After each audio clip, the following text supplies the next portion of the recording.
மறுசீரமைப்பு சம்பந்தமாக தமிழ்நாட்டில் உள்ள மக்களவை மாநிலங்களவை உறுப்பினர்கள் கூட்டத்தை கூட்டியிருக்கின்றார். மேகதாது பிரச்சனை, காவிரி பிரச்சனை தமிழ்நாட்டில் உள்ள மைய பிரச்சனை, மிக முக்கிய பிரச்சனை, வாழ்வாதார பிரச்சனை, விவசாய பிரச்சனை, உணவு பாதுகாப்பு பிரச்சனை, குடிநீர் பிரச்சனை. இது சம்பந்தமாக அனைத்து கட்சிகளும் அனைத்து கட்சி கூட்டத்தை கூட்ட வேண்டும் என்று சொல்லியும் கூட்டாத முதலமைச்சர் அவர்கள் இன்னும் இந்த தொகுதி மறுசீரமைப்பு சம்பந்தமாக மத்திய அரசு இன்னும் அறிவிக்கவில்லை. எப்பொழுது சட்ட மசோதா கொண்டு வருவோம் என்று தெரிவிக்கவில்லை. இந்த சூழலில் அந்த பிரச்சனை சம்பந்தமாக, டீலிமிட்டேஷன் பிரச்சனை சம்பந்தமாக அப்படி தெரிந்து கொள்ள வேண்டும் என்றால் முதலமைச்சர் அவர்கள் அனைத்து கட்சி கூட்டத்தை கூட்ட வேண்டும். அனைத்து மக்களவை மாநிலங்களவை அனைத்து எம்பிஸ் கூட்டத்தை கூட்டுவதற்கு என்ன தேவை? இதனால் என்ன நடக்கும்? அனைத்து கட்சிகளை அழைத்து இது சம்பந்தமான விவாதம் செய்யுங்கள். ஆக எங்களுடைய நோக்கம் என்ன, நாளை கூட்டத்திற்கு என்ன எங்களுடைய கருத்து என்னன்னா, இது காங்கிரஸ் தமிழக அரசுக்கு அழுத்தம் கொடுத்து இதனால் திமுகவின் நிலைப்பாட்டை தெரிந்து கொள்ளத்தான் நாளை இந்த கூட்டம் முதலமைச்சர் தலைமையிலே நடைபெறுகிறது. இந்த டீலிமிட்டேஷன்ல திமுகவுடைய ஸ்டாண்ட் என்ன அதை தெரிந்து கொள்ளத்தான் நாளை இந்த கூட்டம் நடைபெறுகிறது. இது எங்களுடைய கருத்து. இது எங்களுடைய கருத்து மட்டுமில்லை, பொதுவாக அரசியல் தெரிஞ்சவர்களுடைய கருத்து. அதனால இப்போ தேவை இந்த மேகதாது காவிரி பிரச்சனை. இப்ப தண்ணி வந்துடுச்சுன்னு அமைதியாக இருந்துடக்கூடாது. இன்னும் எவ்வளவு பிரச்சனை இருக்கு, சிக்கல் இருக்கு. இப்போ தண்ணி கொஞ்ச நாள் வந்துட்டு இருக்கு. இந்த ஆண்டு L Niño, super L Niño effect ஆண்டு. இந்த பிரச்சனையை இன்னும் அதிக அளவில் கையாளணும். அதுக்கு அனைத்து கட்சிகளை முதலமைச்சர் அவர்கள் அழைக்க வேண்டும். அதுல என்ன ஈகோ எங்களுக்கு ஒன்றும் புரியல. சட்டமன்றத்தில் தீர்மானம் நிறைவேற்றி மத்திய அரசுக்கு அனுப்பிவிட்டா போதுமா? சட்ட போராட்டங்கள்லாம் எங்களுடைய கருத்துக்களை கேட்க வேண்டும். கேட்டு ஒரு கூட்டு முடிவெடுக்க வேண்டும். இந்த காவிரி பிரச்சனையில திமுகவுடைய நிலைப்பாட்டு நான் சொல்றேன் பாருங்களேன். தொடர்ந்து இந்த காவிரி பிரச்சனையில திமுக தமிழ்நாட்டுக்கு செய்த துரோகம் நான் பார்க்கிறேன். 1971 அப்போ உச்ச நீதிமன்றத்தில் ஒரு வழக்கு தொடர்றாங்க. அந்த வழக்கு என்னன்னா, அப்போ வழக்கு இந்த காவிரி பிரச்சனை சம்பந்தமான வழக்கு. அது அதுல காவிரி நடுவர் மன்றம் அமைக்க வேண்டும் என்று அப்போவே அந்த வழக்கு. இந்த வழக்கை அப்பொழுது கலைஞர் அவர்கள் உச்ச நீதிமன்றத்தில் இருந்த வழக்கை திரும்ப பெற்றார். இந்திரா காந்தி அம்மையாருடைய அழுத்தத்தின் காரணத்தால். அப்ப மட்டும் அவர் திரும்ப பெறலன்னா இந்நேரம் இந்த காவிரி பிரச்சனைக்கு அன்னைக்கே தீர்வு வந்திருக்கும். 90 நடுவர் மன்றம் அமைச்சு 91 இடைக்கால தீர்ப்புலாம் இல்ல, அது 70 இந்த பிரச்சனைக்கு தீர்வு வந்திருக்கும். அது மிகப்பெரிய ஒரு துரோகமா நான் பார்க்கிறேன். அடுத்தது 71, 72, 73 3 அணைகள், ஹேமாவதி, கபினி, ஆரங்கி, காவிரியின் குறுக்கு கர்நாடகாவில் கட்டி வைக்கிறாங்க. தமிழ்நாடு அனுமதி இல்லாம இவர் என்ன பண்ணிருக்காரு, நாடாளு சட்டமன்றத்தில் ஒரு தீர்மானம் நிறைவேற்றிருக்காங்க. அவ்வளவுதான். அடுத்தது 74 அந்த 24 போட்ட ஒப்பந்தம், 50 ஆண்டுகள் போட்ட ஒப்பந்தம் புதுப்பிக்கல. 74 புதுப்பிக்கல. அப்போ கலைஞர் தான் இருந்தார். அதன் பிறகு 2007 நடுவர் மன்றம் இறுதி தீர்ப்பு வந்தது. இறுதி தீர்ப்பு அந்த தீர்ப்புல எவ்வளவு நல்ல அம்சங்கள் இருந்தது. என்னன்னா, காவிரி மேனேஜ்மெண்ட் போர்டு அமைச்சா அந்த பவர்ஃபுல் மேனேஜ்மெண்ட் போர்டு, எல்லா அதிகாரம் உள்ள அந்த போர்டு அதை அமைக்கலாம் அப்படிலாம் இந்த நடுவர் மன்றத்தில் இறுதி தீர்ப்புல இருந்தது. அது அப்படியே கிடப்புல போட்டு மெத்தனமா இருந்து கிடப்புல போட்டுட்டாங்க திமுக அரசு. அப்போ அதன் பிறகுதான் ஜெயலலிதா அம்மையார் 2013 கெசட் நோட்டிபிகேஷன் பண்ண பிறகுதான் அதுல சிக்கல்லாம் அப்புறம் கர்நாடகா போட்டு அப்புறம் உச்ச நீதிமன்றத்தில் 2018 தான் அதுல இறுதியா உச்ச நீதிமன்றம் தீர்ப்பு வழங்கியது. அதன் பிறகும் இந்த ஆண்டு மார்ச் மாதம் திமுக ஆட்சி காலத்தில், இறுதி காலத்தில் மார்ச் மாதத்தில் யாருக்குமே தெரியாம, எந்த கட்சியும் கேட்காம, யாருக்குமே தெரியாம ரகசியமாக மத்திய அரசுக்கு ஒரு கடிதம் திமுக அரசு அனுப்பி இருக்கிறது. அது என்ன கடிதம்னா, மேகதாது நடுவர் மன்றம் அமைக்க வேண்டும் என்ற ஒரு கடிதம். யாரை கேட்டு அனுப்புனீங்க? என்ன அவசியம் உங்களுக்கு? இது செய்தது திமுக தான் மார்ச் மாதம்.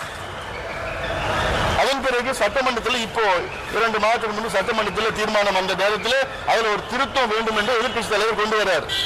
என்னன்னு மேகதாது நடுவர் மன்றம். அதாவது ஒரு ஆற்று பிரச்சனைக்கு தான் நடுவர் மன்றம் கொண்டு வருவாங்க தவிர அந்த ஆற்றில் இருக்கின்ற டேம் பிரச்சனைக்காக நடுவர் மன்றம் யாரும் கொண்டு வர மாட்டாங்க. ஒரு 6 2 மாநிலம் 3 மாநிலத்தில் இருக்க 6 பிரச்சனையா அப்பதான் நடுவர் மன்றம் கொண்டு வருவாங்க, ட்ரிபியூனல் கொண்டு வருவாங்க. தவிர அதில் இருக்கிற ஒரு டேமுக்காக அந்த பிரச்சனைக்காக நடுவர் மன்றம் யாரும் கொண்டு வர மாட்டாங்க. ஆனா திமுக அது கொண்டு வந்திருக்கு, பரிந்துரை செஞ்சிருக்குது. அதுலயும் இப்ப இருக்கிற அரசு அதை இந்த திருத்தத்தை இந்த தீர்மான திருத்தத்தை கொண்டு வந்தது எதிர்கட்சி தலைவர். அதனால இவங்க போற போக்கே வேற. அதனால இப்ப நான் மறுபடியும் இந்த பிரச்சனைக்கு நான் வரேன். நான் அனைத்து கட்சி கூட்டத்தை கூட்ட வேண்டும். அதன் பிறகு இப்போ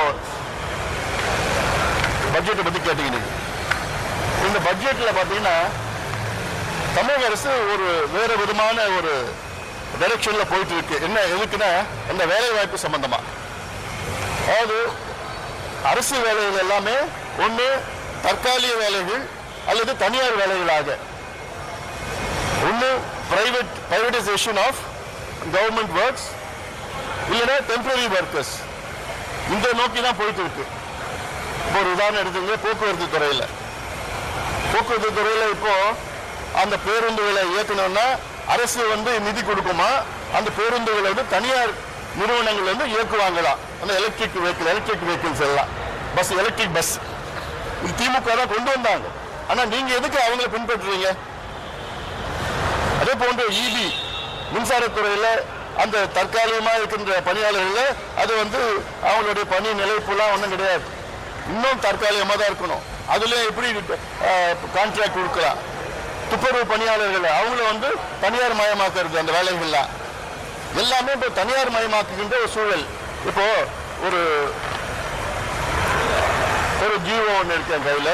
இது என்னன்னா சமீபத்தில் மான்டெக் சிங் அலுவாலியா அவரை தமிழ்நாடு அரசு ஒரு ஐவர் குழு, அவர் தலைமையில் ஐவர் குழு தமிழ்நாட்டுக்கு வருவாயை எப்படி எந்த துறையில் ஈட்டலாம் என்று அது வரி வருவாய், வரி அல்லாத வருவாய் எப்படி கொண்டு வரலாம், இப்படி எல்லாம் சேர்ந்து ஒரு குழு அமைச்சு அதற்கு பரிந்துரையை சொல்லியிருக்கிறார்.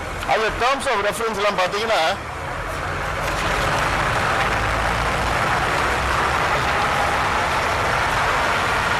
advise the government on measures to augment the state's own tax and non-tax revenues and on policy and administrative measures to improve revenue buoyancy and efficiency and self-reliance. It's okay. Identify new and under-tapped sources of revenue and to examine non-tax revenues including PSU dividends, land and asset monetization and improved user charges. இதெல்லாம் தான் இருக்கு. தமிழ்நாட்டில் இருக்கிற அரசு நிலம் இதுல எப்படி வருவாய் ஈட்டலாம்? ஒண்ணு நிலத்தை விற்கிறது, இல்ல நிலத்தை லீஸ் கொடுக்கிறது.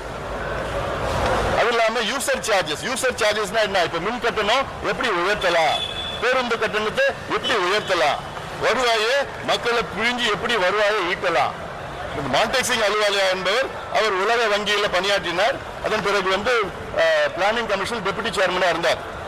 அவருடைய வேலையே என்னன்னா இருக்கிற பிரைவேடைசேஷன் தான். அவர் பிரைவேடைசேஷன் எக்ஸ்பர்ட். எல்லா அரசு வேலையும் அரசு துறையும் தனியார் கிட்ட கொடுத்துட்டு அதுல வருவாயை மானிட்டைசேஷன். அப்படி எல்லா வேலையும் பிரைவேட்டுக்கு கொடுத்துட்டீங்கன்னா அரசு வேலைகள் எங்க இருக்கும்? சமூக நீதி எப்படி நீங்க பின்பற்றுவீங்க? இடஒதுக்கீடு எப்படி நீங்க பின்பற்றுவீங்க? நீங்க உங்க தேர்தல் அறிக்கையில கிட்டத்தட்ட காலியா இருக்கின்ற அரசு வேலைகள் அத்தனையும் நிரப்பவும் சொல்லியிருக்கீங்க. இன்னைக்கு 6 லட்சம் அரசு வேலைகள் காலியா இருக்கு தமிழ்நாட்டில். இதுல இன்னொரு வேடிக்கையான ஒரு டேர்ம்ஸ் ஆஃப் ரெஃபரன்ஸ் கடைசியில் பாத்தீங்கன்னா recommend ways of enhancing revenue from alcohol for human consumption through changes in regulation and taxation policy on liquor. இதுக்கு தான் மான்டெக் சிங் அலுவாலியா கூப்பிட்டீங்களா? டாஸ்மார்க் வருமானத்தை எப்படி அதிகப்படுத்தலாம்னு சொல்லிட்டு, மதுவால வருமானத்தை எப்படி அதிகப்படுத்தலாம்னு சொல்லிட்டு டேர்ம்ஸ் ஆஃப் ரெஃபரன்ஸ் கொடுத்துருக்கீங்க. ஒரு பக்கம் நீங்க படிப்படியா மது விலக்கு கொண்டு வருவோம்னு சொல்றீங்க, மற்றொரு பக்கம் நீங்க மதுவில எப்படி கூடுதலா வருமானத்தை எப்படி ஈட்டலான்னு. அப்ப என்னதான் உங்களுக்கு நிலைப்பாடு? இது இல்லாம மது விற்கிறதுக்கு ஒரு தனியா ஒரு செயலி வருதுன்னு சொல்லிட்டு இருக்கிறாங்க, ஒரு ஆப். உங்களை மக்கள் தேர்வு செய்ததுக்கு காரணமே கடந்த திமுக ஆட்சியில பெண்களுக்கு பாதுகாப்பு இல்லை, இந்த மதுவால போதை பழக்கத்தால பெண்களுக்கு பாதுகாப்பு இல்லை, பெண் குழந்தைக்கு பாதுகாப்பு இல்லை, அதனால உங்களை தேர்வு பண்ணியிருக்கிறாங்க. மறுபடியும் நீங்களே வந்து அந்த மதுவை எப்படி இன்னும் கூடுதலா விற்கலாம், டாஸ்மாக் கடை எப்படி தனியார் கிட்ட கொடுக்கலாம், மதுவுக்கு எப்படி செயலியை பயன்படுத்தி இன்னும் மது விற்பனை அதிகப்படுத்தலாம்னு சொல்றதுன்னா, அப்போ நீங்க ஒரு பக்கம் சிங்கப்பெண்ணை நோட் பண்றீங்க, இன்னொரு பக்கம் மதுவை குடிங்க, அதிகமா குடிங்கன்னு சொல்றீங்க. இதெல்லாம் மக்கள் புரிஞ்சுட்டு இருக்காங்க.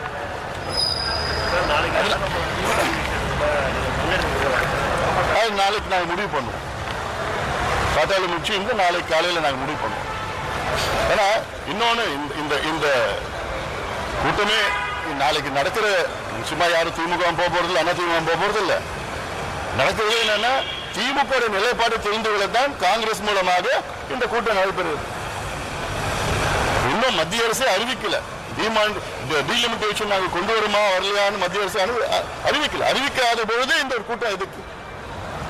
அதே போல பட்ஜெட் தாக்கல் அப்போ மத்திய பட்ஜெட் தாக்கலுக்கு முன்னாடி மரியாதை அவங்கள அந்த சிலுவையோடையும் அதே போல சட்டமன்ற மாதிரி நடைபெற்றது. தொடர்ச்சியான இந்த மாதிரி விஷயங்களை போய் வீசில் அவருடைய கட்டத்தில் எதிர்த்து தெரிவிச்சாங்க. இதே மாதிரி நாளைக்கு மத்திய பட்ஜெட் தாக்கல் பண்ணும்போது நிர்மலா சீதாராமன் வந்து ராமச்சந்திரனும் அவர் பெரிய எடுக்கணும்னா இல்லையே, இது அவருடைய நம்பிக்கை, அவருடைய விருப்பம் தான். அதெல்லாம் இது ஒரு விவாத பொருளை ஆக்க தேவையில்லை, அவசியமே கிடையாது. அவரவருக்கு என்ன நம்பிக்கை இருக்கோ அதில் வந்து வழிபடலாம். இது இந்திய நாடு, சுதந்திர நாடு. அதனால இது ஒரு விவாத பொருளை நம்ம வைக்க தேவையில்லை. இப்போ நான் அடுத்து வேளாண் பட்ஜெட். வேளாண் பட்ஜெட் பாட்டாளி மக்கள் கட்சி கடந்த 19 ஆண்டு காலமாக நிழல் வேளாண் பட்ஜெட்டை போட்டு வருகின்றோம், வெளியிட்டு வருகின்றோம். இவ்வளோ காலம், அதாவது 13 ஆண்டுகள் எங்களுடைய போராட்டத்துக்கு பிறகுதான் கடந்த திமுக ஆட்சி 2021 வேளாண் பட்ஜெட் வந்து வேளாண் துறைக்கு தனியாக பட்ஜெட்டை அறிவித்தார்கள். ஆனால் அறிவித்து வேளாண் துறைக்கு ஒதுக்கீடு பார்த்தீங்கன்னா ஒன்றுமே கிடையாது. இப்போ கூட பார்த்தீங்கன்னா இப்போ இந்த வேளாண் பட்ஜெட்ல 14,000 கோடி வேளாண் துறைக்கு அறிவிப்பு. இந்த 14,000 கோடி அறிவிக்கிறதுக்காக நீங்க தனியா பட்ஜெட்டை போடுறீங்க. அப்ப எதுக்கு உங்களுக்கு தனி பட்ஜெட்? அது மெயின் பட்ஜெட்டை சேர்த்துட்டு போலாமே. நீங்க தனி பட்ஜெட் நீங்க வேளாண் துறைக்கு போடணுங்கன்னா அதுக்கு ஒரு முக்கியத்துவம் கொடுக்கணும். முக்கியத்துவம் கொடுக்கணும், நிதியை ஒதுக்கீடு செய்யணும். இப்போ உங்க பட்ஜெட் பார்த்தீங்கன்னா 4,63,000 கோடி. 4,63,000 கோடிக்கு பட்ஜெட் போடுறீங்கன்னா அதுல 25 விழுக்காடு வேளாண் துறைக்கும் வேளாண் துறை சார்ந்த துறைக்கும் கொடுக்கணும், அலோகேட் பண்ணணும். 25% ஆஃப் தி டோட்டல் பட்ஜெட். ஆனா எவ்வளவு அதுல ஒதுக்கீடு பண்ணிக்கிறாங்கன்னா 58,000 கோடி. மொத்தத்துல கிட்டத்தட்ட 1.25 லட்சம் கோடி ஒதுக்கீடு செஞ்சிருக்கணும். 58,000 கோடி. அந்த 58,000 கோடி எப்படின்னா ஊரக வளர்ச்சித்துறையில 100 நாள் வேலை வாய்ப்பு 125 நாளா உயர்த்தி இருக்கிறாங்க, மத்திய அரசு அறிவிச்சிருக்கிறாங்க. அதற்கு தமிழ்நாட்டுடைய பங்களிப்பு 46 ரேஷியோல தமிழ்நாட்டுடைய பங்களிப்பு கூடுதலா 12,000 கோடி ஊரக வளர்ச்சி வேறு வழியில் கொடுத்துதான் ஆகணும். அதை சேர்த்து ஏதோ 58,000 கோடி வந்துடுச்சு. வேளாண் துறை சேர்ந்து மீன் வளர்த்த பால் வளத்துறை, இந்த துறை செரிகல்ச்சர், ஹார்டிகல்ச்சர் எல்லாம் சொல்லி 58,000 கோடி. அதுல வேளாண் துறைக்கு 15,000 கோடி, 14,000 கோடி. எதுக்கு பட்ஜெட் தனியா பட்ஜெட்? அதுல பாத்தீங்கன்னா தமிழ்நாடு ஸ்கீம்ஸ், அந்த தமிழ்நாடு ஸ்கீம்ஸ்ல 2 கோடி, 3.25 கோடி, 6.5 கோடி, 8 கோடி. 8 கோடி மக்களுக்கு நீங்க ஒட்டுமொத்த தமிழ்நாட்டில் 4 கோடி ரூபாய் ஒதுக்கீடு செஞ்சீங்கன்னா அப்புறம் என்ன திட்டம்? அது திட்டத்தை அறிவிச்சா போதுமா என்ன? அதுக்கு நிதி ஒதுக்கீடு செய்யணும் இல்ல?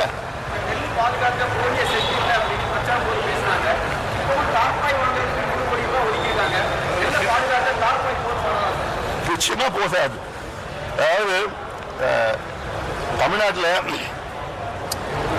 120 லட்சம் டன் நெல் உற்பத்தி செய்யப்படுகிறது. அதுல 40 லட்சம் டன் அரசு கொள்முதல் செய்கிறது. மீதி 80 லட்சம் டன் வந்து தனியார் கொள்முதல் செய்யறாங்க. அந்த 40 லட்சம் டன் அரசு கொள்முதல் செய்யறதுல அதுல ஸ்டோரேஜ் கெப்பாசிட்டின்னு பாத்தீங்கன்னா அவங்க 18 லட்சம் டன் ஸ்டோரேஜ் கெப்பாசிட்டி தான் வச்சிருக்காங்க அரசாங்கத்துக்கு. இத்தனைக்கும் இந்த 60 ஆண்டு காலம் 2 பேரும் ஆட்சி பண்ணி ஸ்டாலின் அவர்கள் நானும் டெல்டாக்காரன் சொல்லி அப்படிப்பட்ட இந்த டெல்டால கூட இவங்க நெல் சேமிக்கிறதுக்கு வசதிகளை ஏற்படுத்தல. அதனாலதான் இப்ப மழை பெஞ்சுன்னா நெல் எங்க பார்த்தாலும் விளையிறது வந்து எவ்வளவு சிரமப்பட்டு விவசாயில இருந்து நமக்காக வந்து உணவு கொடுத்துட்டு இருக்காங்க. அதை சேமிக்கிறது பாதுகாக்கிறது கூட அவங்களால முடியல. அப்ப என்ன நிர்வாகம் பண்ணீங்க இவ்வளவு காலமா பண்ணீங்க? அதுல ஏன் முக்கியத்துவம் இந்த அரசு கொடுக்கல? கொடுங்க, கடனை வாங்குங்க, இதுக்கு கடனை வாங்குங்க.